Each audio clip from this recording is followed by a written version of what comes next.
Anak-anak, peristiwa Sumpah Pemuda pada tahun 1928 memberikan dampak yang besar terhadap perjuangan bangsa Indonesia. Apa itu peristiwa Sumpah Pemuda? Kapan terjadinya? Dan apa isi dari Sumpah Pemuda tersebut? Yuk kita pelajari bersama-sama.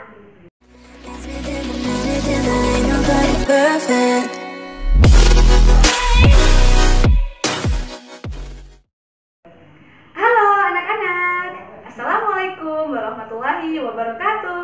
Selamat pagi dan salam sejahtera untuk kita semua. Anak-anak, di video kali ini kita akan belajar tema 7, subtema 1, pembelajaran 5. Namun sebelumnya, jangan lupa untuk tekan tombol like dan subscribe channel pembelajaran ini agar kamu tidak ketinggalan oleh video pembelajaran berikutnya. Anak-anak, pada tanggal 28 Oktober tahun 1928, ada suatu tekad yang sangat penting bagi penguatan konsep wawasan kebangsaan Indonesia telah diikrarkan. Ikrar tersebut merupakan modal yang sangat berharga bagi terbentuknya negara kesatuan. Tekad untuk bersatu dan mengesampingkan alasan-alasan kedaerahan, kesukuan, keturunan, keagamaan, dan juga golongan. Namun persatuan itu tetap dalam rangka saling menghormati dan menghargai perbedaan-perbedaan yang ada. Kesemuanya bersatu padu dan melebur dalam ikrar Sumpah Pemuda. Sejak peristiwa Sumpah Pemuda pada tahun 1928, dunia dikejutkan oleh kemampuan dan kebulatan tekad bangsa Indonesia untuk bersatu padu dalam sebuah ikatan kebangsaan.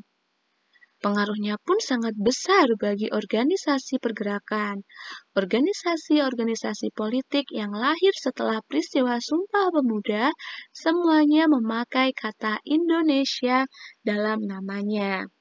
Begitupun dengan organisasi yang masih bersifat kedaerahan, mulai memproses untuk bersatu dalam satu wadah, yaitu Organisasi Indonesia Muda. Adapun tujuannya adalah untuk mempererat tali persatuan segenap pemuda yang berbangsa, berbahasa, dan bertanah air Indonesia.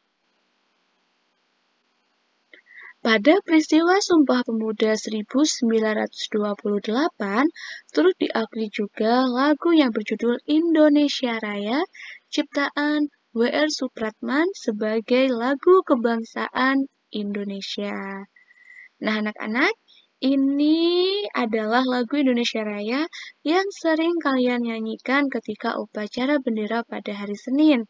Namun, tahukah kamu bahwa lagu Indonesia Raya ini sebenarnya memiliki 3 stanza? Nah, ini adalah stanza yang pertama. Nah, kemudian ini adalah lagu Indonesia Raya yang stanza kedua. Coba anak-anak perhatikan, liriknya sudah berbeda ya. Tidak sama dengan lagu Indonesia Raya yang stanza 1. Kemudian ini ada lagu Indonesia Raya yang stanza 3. Sudah berbeda lagi liriknya. Baik, anak-anak. Coba kalian di rumah ya, coba kalian menyanyikan di rumah lagu Indonesia Raya 3 stanza ini dan coba kalian rasakan perbedaan lirik-liriknya. Dipraktikkan sendiri aja, tidak perlu keras-keras, cukup kalian nyanyikan sendiri saja. Anak-anak, setelah bernyanyi, coba kita jawab pertanyaan-pertanyaan berikut ini ya. Apa yang kamu rasakan saat menyanyikan lagu Indonesia Raya? Coba kalian jelaskan. Apa yang kalian rasakan anak-anak? Iya, tentu saja kita bersemangat ya, karena nada dari lagu Indonesia Raya ini dibawakan dengan semangat. Selain itu, perasaan patriotisme timbul dengan menyanyikan lagu Indonesia Raya. Bagaimanakah nada dan tempo lagu Indonesia Raya? Bagaimana nadanya? Iya, dinyanyikan dengan nada do atau kunci G dengan birama 4/4. Dibawakan dengan semangat yang menggelora. Apakah lirik lagu Indonesia Raya mencerminkan nilai-nilai persatuan dan kesatuan? Iya dong, pasti ya. Lagu Indonesia Raya mencerminkan nilai-nilai persatuan dan kesatuan. Karena lagu Indonesia Raya dinyanyikan pertama kali pada saat Sumpah Pemuda tahun 1928, di mana dalam ikrar Sumpah Pemuda timbul kebulatan tekad untuk bersatu dan mengesampingkan perbedaan-perbedaan yang ada, serta didukung oleh berbagai kelompok atau organisasi kedaerahan yang bersatu. Anak-anak, peristiwa Sumpah Pemuda menandakan bahwa bangsa kita, seluruh pemuda dan rakyatnya, sudah berikrar untuk bersatu. Nah, apakah kalian pernah mendengar peribahasa bersatu kita teguh, bercerai kita runtuh? Ya, apa artinya? Ya, jika kita bersatu, maka kita akan kuat. Kita akan menjadi bangsa yang jaya. Sedangkan apabila kita tidak bersatu, maka kita akan mudah untuk dikalahkan. Nah, dengan mempelajari sejarah perjuangan bangsa melawan penjajah, khususnya peristiwa Sumpah Pemuda, banyak pelajaran yang dapat kita petik. Kita menjadi tahu bahwa persatuan dan kesatuan memiliki arti penting dalam kehidupan berbangsa dan bernegara. Berbagai perlawanan yang bersifat kedaerahan selalu saja gagal dalam mengusir penjajah. Bangsa kita pun mudah diadu domba. Dengan demikian, tepat kiranya pepatah bersatu kita teguh, bercerai kita runtuh. Persatuan dan kesatuan dapat kita wujudkan dengan membina kerukunan di rumah, sekolah, dan juga di masyarakat. Selain itu, pola hidup gotong royong juga harus senantiasa dilakukan oleh masyarakat. Anak-anak, di pertemuan sebelumnya kita sudah belajar 3 perubahan wujud benda, yaitu membeku, mencair, dan juga menguap. Nah, hari ini kita akan belajar 3 perubahan wujud benda lainnya. Nah, selain peristiwa mencair, membeku, dan menguap, ternyata masih terdapat 3 peristiwa perubahan wujud benda lainnya. Perubahan wujud benda yang dimaksud yaitu mengembun, menyublim, dan juga mengkristal. Kita bahas satu persatu ya. Mengembun adalah peristiwa perubahan wujud gas menjadi cair. Peristiwa ini merupakan kebalikan dari peristiwa menguap. Kalau menguap dari zat cair menjadi zat gas. Nah, pada waktu gas mengembun, gas melepaskan kalor karena terjadi penurunan suhu di sekitarnya. Nah, peristiwa sehari-hari yang mudah kamu jumpai antara lain peristiwa pengembunan yang terjadi di pagi hari. Meskipun pada malam sebelumnya tidak terjadi hujan, tetapi pada pagi hari terdapat tetesan air pada tanaman yang berada di luar. Kamu juga dapat menjumpai beberapa tempat terasa lembab oleh air. Peristiwa mengembun ini terjadi karena uap air dalam udara menyentuh permukaan seperti permukaan daun atau permukaan lainnya. Peristiwa perubahan wujud benda yang lainnya yaitu menyublim. Nah, menyublim ini merupakan peristiwa perubahan wujud zat dari padat menjadi gas. Nah, anak-anak, peristiwa lenyapnya kapur barus atau kamper yang diletakkan di dalam lemari sering dijadikan contoh peristiwa menyublim. Kemudian, perubahan wujud benda yang selanjutnya adalah mengkristal. Nah, sedangkan mengkristal ini adalah perubahan wujud gas menjadi padat.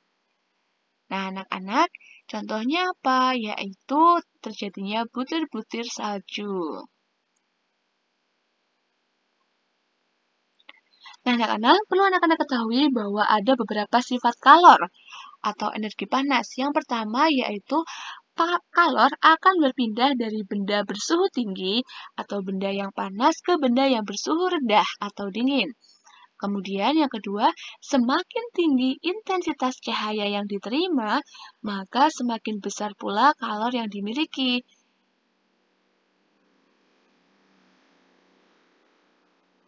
Yang ketiga, semakin tinggi suhu benda, maka semakin besar pula kalor yang dimiliki.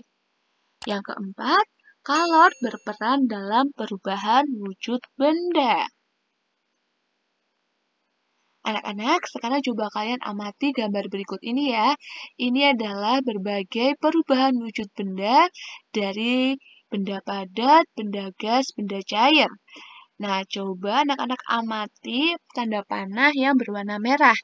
Nah, tanda panah yang berwarna merah itu menandakan bahwa untuk terjadi perubahan wujud bendanya diperlukan kalor. Sedangkan untuk tanda panah yang berwarna kuning itu artinya peristiwa perubahan wujud bendanya melepaskan kalor. Pengaruh kalor terhadap perubahan wujud benda diantaranya, zat yang melepaskan kalor itu akan terjadi pendinginan. Coba anak-anak lihat di gambar, yang melepaskan kalor adalah yang berwarna kuning. Contoh peristiwanya adalah membeku, dari cair menjadi padat, kemudian ada mengembun, dari gas menjadi cair, kemudian ada mengkristal, dari gas menjadi padat. Sedangkan zat yang menerima kalor terjadi pemanasan, akan terjadi pemanasan atau dibutuhkan suhu yang meningkat, dibutuhkan kalor. Nah, contohnya coba anak-anak lihat di tanda panahnya yang warna merah, yaitu mencair, kemudian menguap, dari cair menjadi gas, dan juga menyublim, dari padat menjadi gas. Nah, anak-anak, apa saja manfaat perubahan wujud benda dalam kehidupan sehari-hari? Kita mulai dari yang membeku.